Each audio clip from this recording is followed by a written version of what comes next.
నేటి ధ్యానవాక్యము యెహోషువ గ్రంథము 24వ అధ్యాయము 11వ వచనము. మీరు యొర్దాను దాటి యెరికో దగ్గరకు వచ్చినప్పుడు యెరికోకు యజమానులకు అమోరీయులు, పెరిజ్జీయులు, కనానీయులు, హిత్తీయులు, గిర్గాషీయులు, హివ్వీయులు, యెబూసీయులైన వారు మీతో యుద్ధము చేయగా నేను వారిని మీ చేతికి అప్పగించి తిని.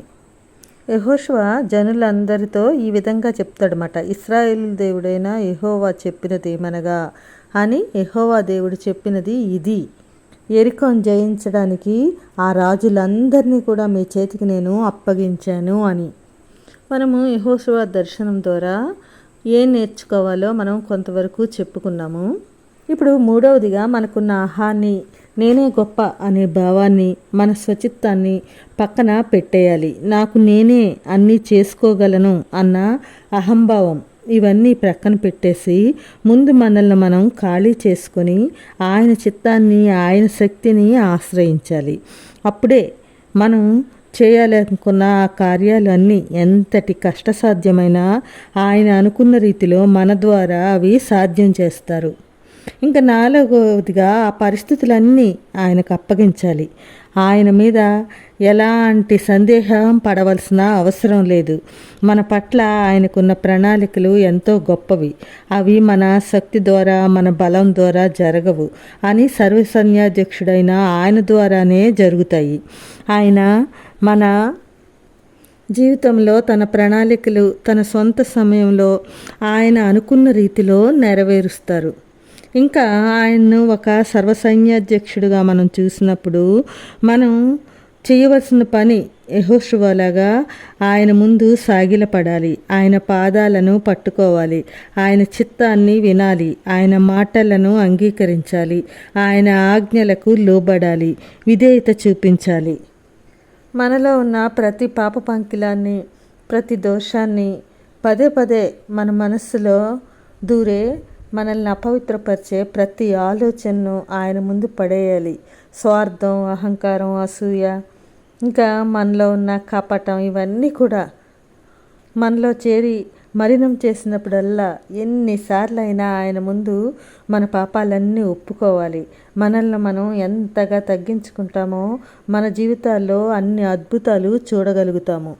ఆయన శిలువ చెంత మన పాపాలన్నీ కుమ్మరించాలి. ఆయన పాదాల ముందు సాగిలపడాలి.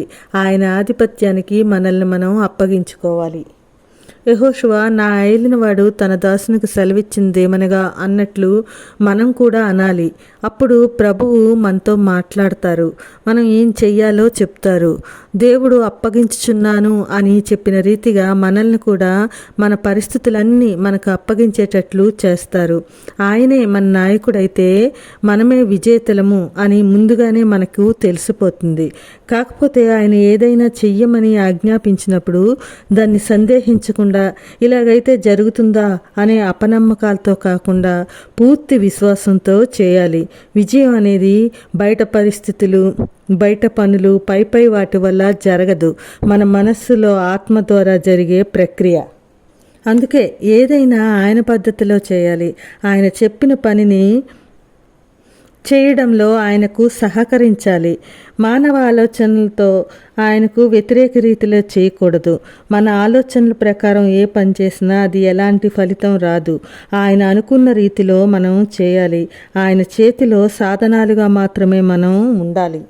దేవుడైన యెహోవా ఇశ్రాయేలు ప్రజలకు చెప్పిన విధం, మీరు యొర్దాను దాటి యెరికో దగ్గరికి వచ్చినప్పుడు యెరికో యజమానులు చూడండి ఎంతమంది ఉన్నారో. అమోరీయులు, పెరిజ్జీయులు, కనానీయులు, హిత్తీయులు, గిర్గాషీయులు, హివ్వీయులు, యెబూసీయులు అన్నవారు. నేను వాళ్ళందరినీ మీ చేతికి అప్పగించాను అని అంటున్నారు. అలాగే మన జీవితంలో మనల్ని ఆటంకపరిచే, మనల్ని శోధించే ఆ పరిస్థితులు బాహ్యమైన, అంతర్గతమైన ఎలాంటివైనా ఆయన మన చేతికి అప్పగించేస్తారు. జయము మనదే అవుతుంది. కాబట్టి యుద్ధశూరుడైన యెహోవా ముందు సాగిలపడదాము. మన కోసం శిలువ భారాన్ని మోసిన ఆయన ముందు ప్రణమిల్లుదాము. అలాంటి విధేయతతో మన జీవితంలో ముందుకు సాగుదాము. అలాంటి కృప దేవుడు మనందరికీ దయచేయునుగాక. ఆమేన్.